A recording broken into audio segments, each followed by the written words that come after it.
शिव कथा कहती है, भगवान शंकर का पावन चरित्र कहता है, शिव महापुराण की कथा कहती है। सतयुग में 4 थन से गौ माता दूध देती है और वो चारों थन से वो दूध जो प्राप्त होता है वो जीवन का सुख का आनंद का प्रदान चारों थन से।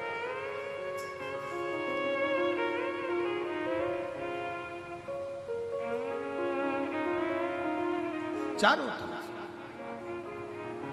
और आज का जमाना कलयुग में बछड़े को एक थन का दूध तक गाय का नहीं मिलता, वो भी निचोड़ लिया जाता है कि और फिर बछड़े को छोड़ते हैं, बछड़ा पीता है, गाय दूध देती है, फिर वो निचोड़ लेते हैं, फिर बछड़ा छोड़ते हैं, फिर दूध निचोड़ लेते हैं, बछड़े को कुछ मिलता है।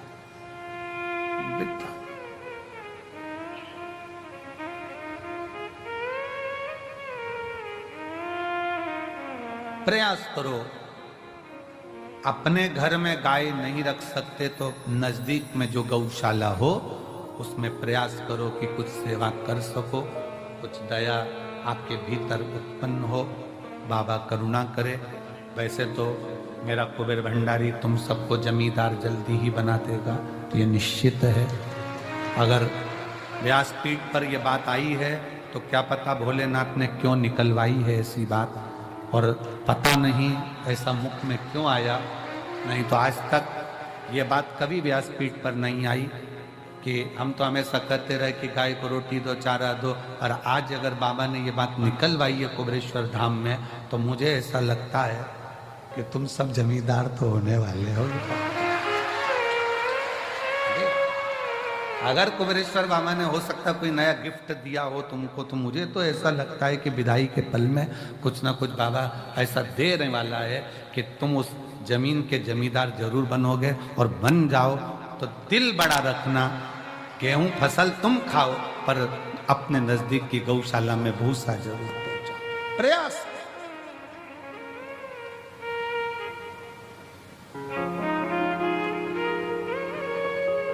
इस कुबेरेश्वर बाबा की भूमि पर क्यों बच्चों के लिए पाठशाला, आने वाले यात्रियों के लिए और आसपास के इतने 50-60 गांव लगे हैं उनके लिए यहाँ चिकित्सा की व्यवस्था, हॉस्पिटल की व्यवस्था, एम्बुलेंस की व्यवस्था क्यों इस धाम पर करी जा रही है कि कोई आए वो अपने भाव से यहाँ पर सेवा ले जाए।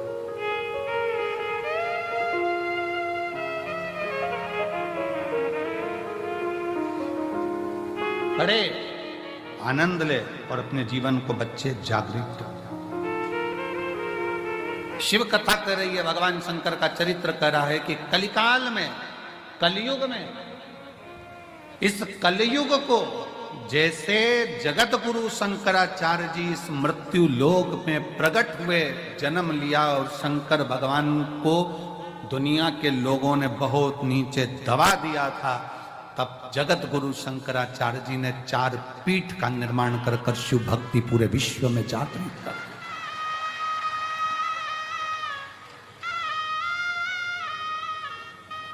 भारत जगत गुरु के पद पर जाकर विराजमान हो गया था। जगत गुरु शंकराचार्य जी के टाइम पर जगत गुरु के पद पर यह भारत विराजमान हुआ। पूरे विश्व में शिव शिव शिव शिव चारों तरफ होता था, और आज बाबा कुबेरेश्वर की कृपा से पूरे विश्व में शंकर की फिर वही लहर, शिव की एक स्तुति पूरे जीवन में आनंद देने वाली चल रही। पूरा बच्चा बच्चा, छोटे से छोटा बच्चा शिव के मंदिर जा रहा है। जब छोटे से बच्चे के हाथ में जल का पात्र देखो, तुम्हारे घर के नजदीक में छोटे छोटे बच्चे शंकर के मंदिर में झाड़ू पोछा लगाते देखो, तो समझ लेना कि अब कलयुग नहीं शिव युग आ गया है। वापिस बदला,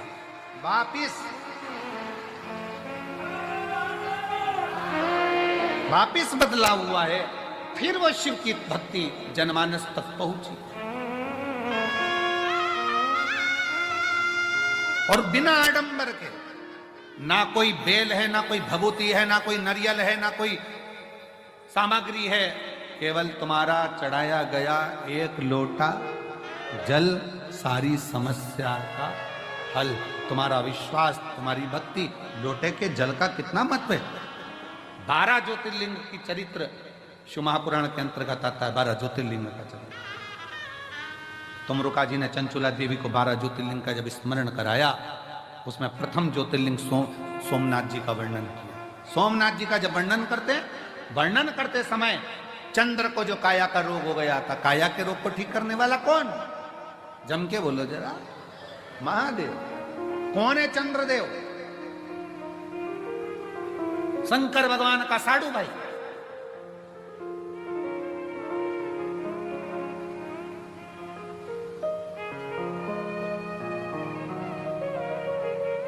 दक्ष प्रजापति की कई कन्याओं का विवाह चंद्रदेव के साथ हुआ था। शरीर में इतना बड़ा रोग हो गया कि काया टपक टपक कर गिर रही,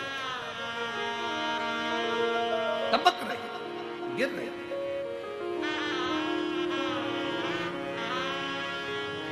और जब काया टपक टपक कर गिर रही तो कौन? शिवजी को तो लगा कि ये काया टपक टपक कर गिर रही है, ये काया नीचे जा रही है। अब चंद्रदेव की काया जब बिगड़ने लगी तो क्या हुआ? आपको पहले भी कथा में वर्णन किया, आज फिर वर्णन करते हैं कि चंद्र की बुद्धि देव ऋषि नारद की ओर गई। दिल में दुख हो, तकलीफ हो, कष्ट हो, तुमने किसी को गुरु माना नहीं माना,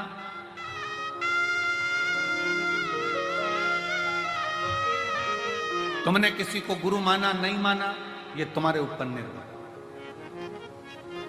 और शिव महापुराण की कथा कहती है कि अगर शिव जी को जल चढ़ाते समय शिव के हो गए, शिव तुम्हारा हो।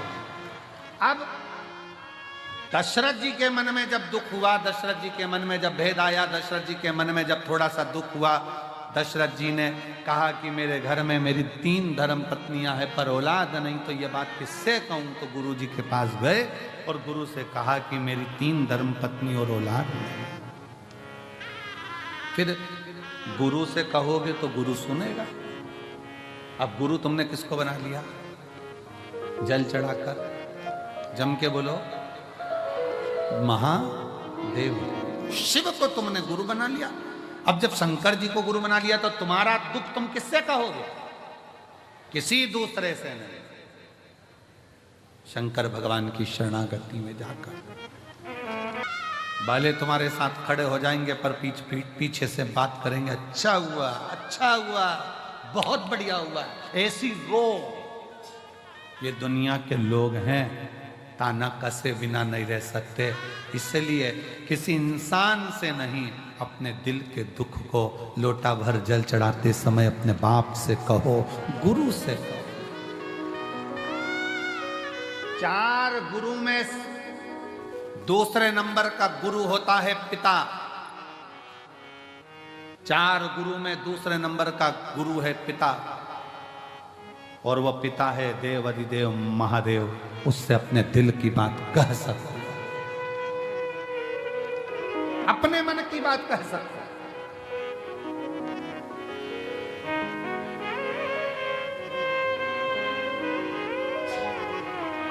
कल एक बहन जी करें कि गुरुजी कावड़ आती है, हम आते हैं, बहुत भीड़ रहती है, क्या सावन का पूरा महीना में कभी भी आके शिव जी को जल चढ़ा सकते हैं? हमने कहा शंकर का दरवाजा सावन के लिए तो पूरा महीना खुला हुआ है।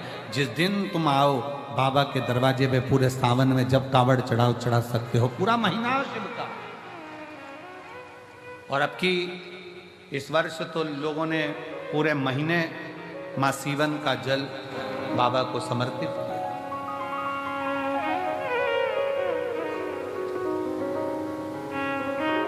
जब तुम्हारा दिल करे तब शिव भक्ति में रमो, शंकर और उससे करते रहो, उसको प्रार्थना करते रहो।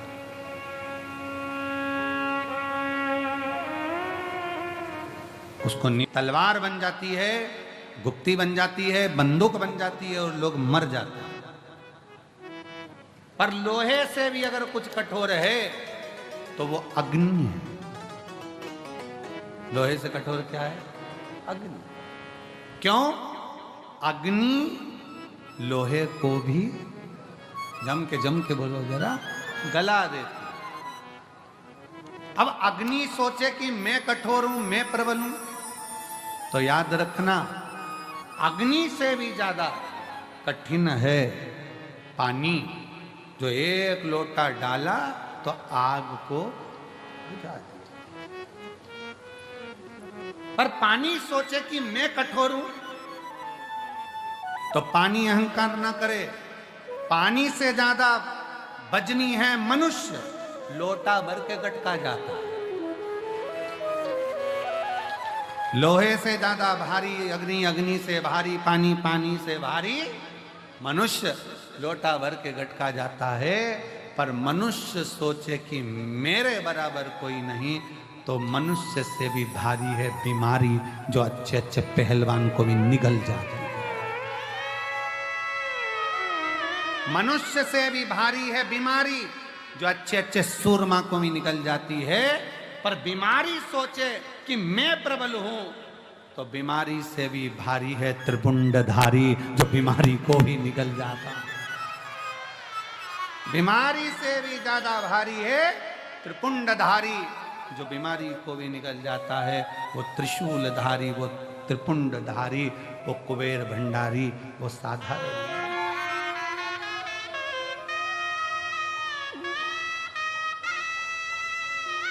वो सहज नहीं, सरल नहीं। तेरी कृपा का क्या है भरोसा, कब किस पर हो जाए जरा जरा सी हम पर कर दो, हो जरा सी हम पर कर दो।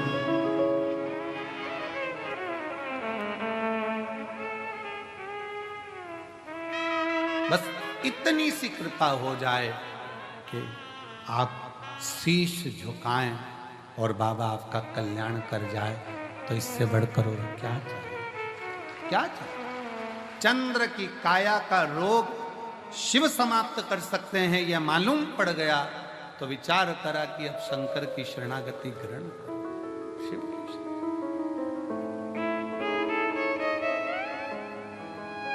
चंद्रदेव ने नारद जी के कहने पर शंकर जी की आराधना करना प्रारंभ कर। कैसे राजी होंगे? अभी तक चंद्र शिव को नहीं पहचान रहे थे, अभी तक चंद्र शंकर को नहीं जान रहे थे, अभी तक तो चंद्र शिव को जानने का प्रयास नहीं, जान नहीं पा रहे थे, पहचान नहीं पा रहे थे।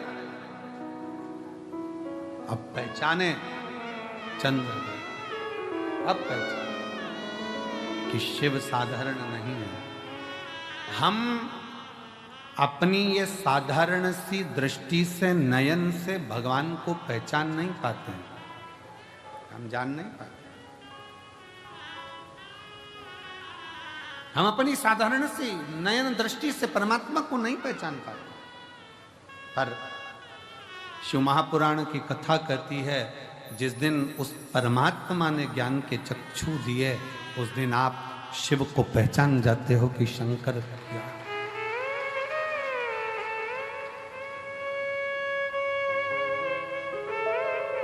पहचान गए। चंद्रदेव ने बालू रेत का शिवलिंग बनाया, और बालू रेत का शिवलिंग बनाकर चंद्रदेव ने जो पूजन करना प्रारंभ करा, शिव जी को क्या दिया?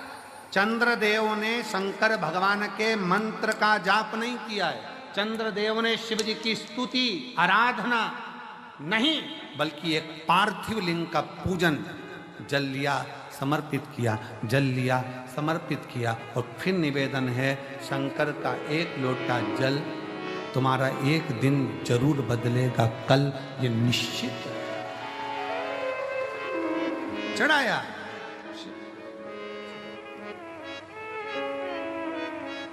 और कलयुग में शिव युग आया है, महादेव तेरा रचाया है,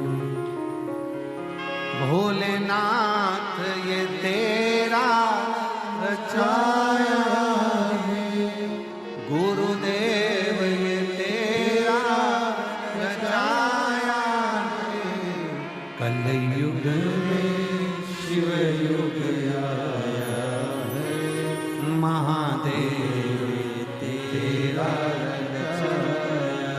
चंद्रदेव ने शिव की आराधना करी। एक दिन ओघड़दानी शाम का समय, प्रदोष का दिन, प्रदोष काल में भ्रमण पर फिर निकले मेरे ओघड़दानी और देख लिया चंद्र की स्तुति करते हुए, जल चढ़ाते हुए। प्रदोष काल में, प्रदोष के दिन हमने पहले भी कहा कि एक दीप लगाना या जल चढ़ाना या शंकर को धतूरा चढ़ाना या चावल का दाना चढ़ाना या बेलपत्र चढ़ाना वो खाली नहीं जाता है। तुम्हारा प्रदोष के दिन, प्रदोष काल में लगाया गया दीपक एक ना एक दिन तुम्हारे घर में भी प्रकाश जरूर कर जाता, जरूर।